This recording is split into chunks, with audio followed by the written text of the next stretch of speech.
This week's psalm is Psalm 81. A few things I wanted to point out for this psalm, some highlights from it. It begins by saying, "Sing for joy, make music to the Lord." It talks about different instruments like the lyre and the harp and various other instruments like that. So we should worship Him with our music, and I love worshiping the Lord through music. That's an awesome thing. It talks about the ram's horn being sounded, about their new festivals, and they used to sound the ram's horn for celebrations as they would come to worship the Lord.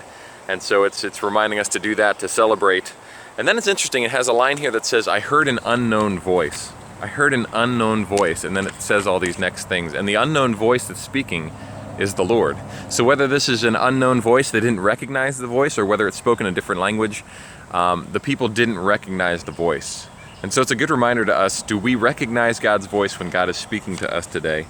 But he reminds them in the next couple verses, the Lord says that people should have no other gods before him. Again, reminding us of those 10 commandments, but the most important one is that our God should be the most important thing in our lives.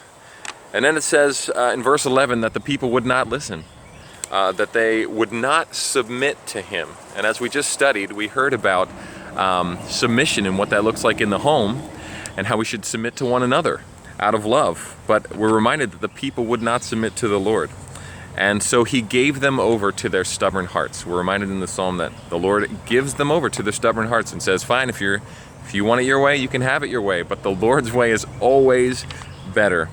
And at the end, it reminds us of his better ways. It says, "I would have fed them with the finest wheat and from honey from the rock," which is in the desert, the honey bees would find a place to make their honey, and sometimes it would be in the rock, and that is where the purest honey was made.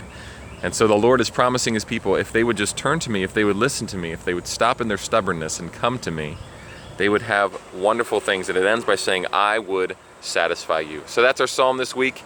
Psalm 81, if you'd like to help us out, let me know, and we'll do the psalm together as a church family. Thanks a lot. Have a great week.